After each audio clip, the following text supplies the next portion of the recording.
For the headlines, Philippines targets 60 million for COVID-19 vaccination. U.S. provides missiles, renews pledge to protect Philippines. 39 were dead after typhoon leaves high water mud in the Philippines. UK readies its first shot for COVID-19 vaccination.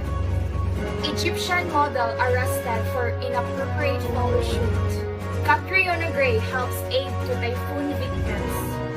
Barangay Ginebra takes Game 4 versus TNT, a win away from Philippine Title Cup. Good evening, Luzon, Visayas, and Mindanao. I am Candice Ann Capao, and this is Dispatch Report. Philippine officials says that about 60 million Filipinos are being targeted for COVID-19 vaccination next year, amounting to 73 billion pesos or equivalent to 1.4 billion US dollar.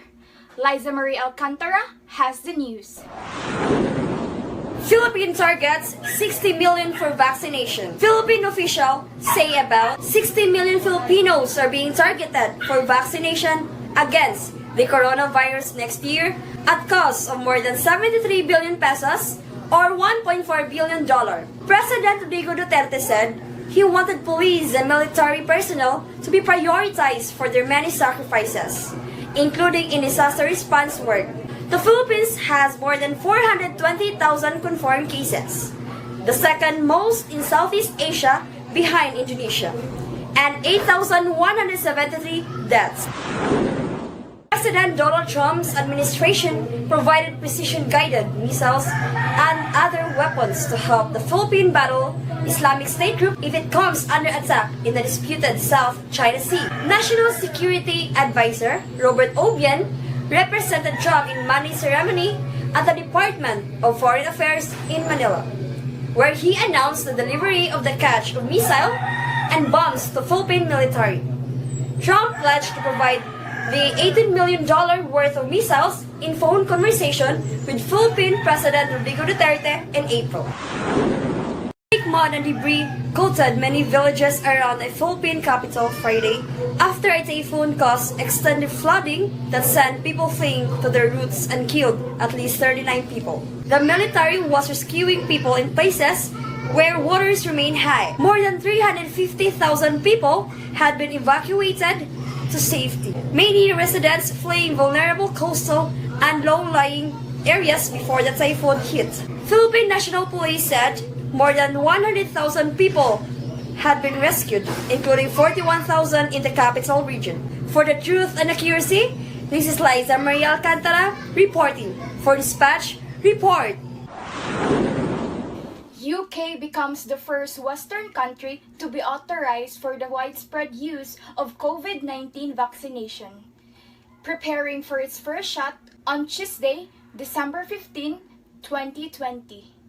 Jean Sunshine Tumalon has the news. The United Kingdom is ready the first shot in war on COVID-19.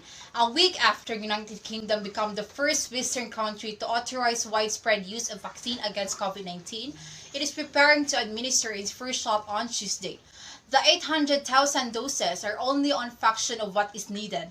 The government is targeting more than 25 million people, or about 40% of the population in the first phase of the vaccination program. The United Kingdom has agreed to purchase millions of doses from 7 different producers, and the government around the world are making agreements with multiple developers to ensure they lock in delivery of the products that are ultimately approved for widespread use. Egyptian model arrested for inappropriate photoshoot in the front of Pyramid of Djoser. Salma El-Shimi, a 26-year-old model, has been arrested in Cairo over a photoshoot she held in the front of the pyramid in Saqqara, Egypt.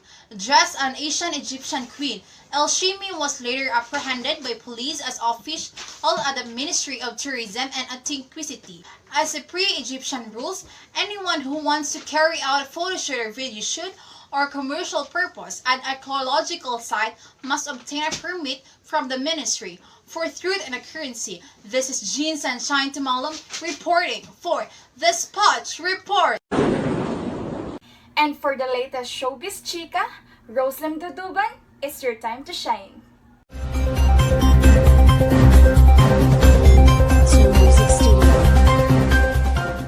Thank you, Candice. And for our showbiz news, Catriona Gray goes to Catanduanes and Camarines Sur to help give aid for typhoon victims. Catriona Gray helped give away cash grants to the locals of Catanduanes and Camarines Sur weeks after typhoons ravaged the areas. The distribution was part of the Philippine Red Cross relief operations in the region, as per the Beauty Queen's post on Instagram last Sunday, December 6. Catanduanes and Camarines Sur were among the areas that were ravaged by Super Typhoon Ruli and Typhoon Ulysses last month. And now, let's witness how Ellen Adarna reacts after son says dad's name is Piolo. The actress shared her son's amusing response to "What's your papa's name?" through an audio clip on her Instagram stories Monday, December 7. Another story showed a video of Adarna asking her son the same question, and still Ilyas insisted it was Papa P. Later on, Adarna revealed in her IG stories that a dog in their home was named Piolo. For the truth and accuracy, this is Roselyn reporting for Dispatch Report. Barangay Ginebra wins Game 4 versus TNT, making them a 1-win away from Philippine Title Cup. Charmie Lanorias has the news.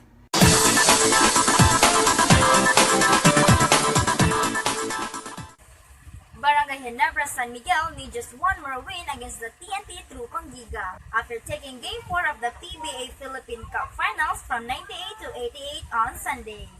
Ginebra made a 32-point performance in the second quarter to end the first half with a 49-39 advantage. Latinorio and Japit Aguilar chipped in 22 points each for the win. Game 5 of Best of 7 series will be played on Wednesday. For the truth and accuracy, this is Charmie reporting for Dispatch Report. And for the latest weather forecast, here's Abigail, Jade, Rogero.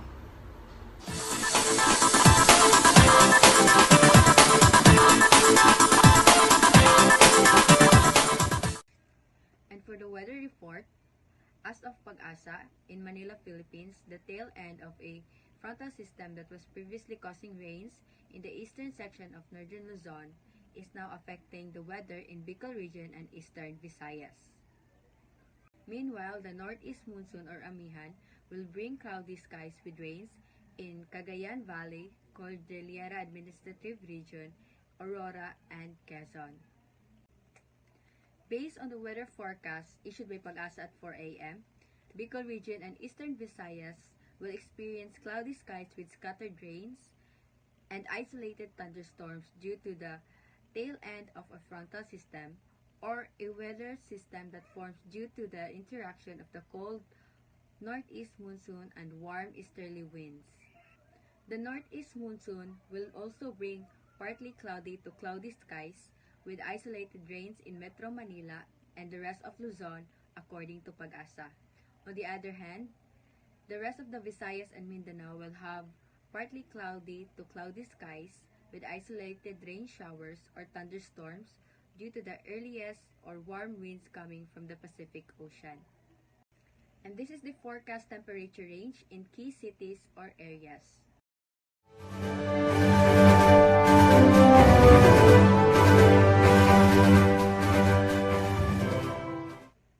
And this is Abigail, Jade, Rogero for the weather report. Be always prepared and ready. Dispatch Report.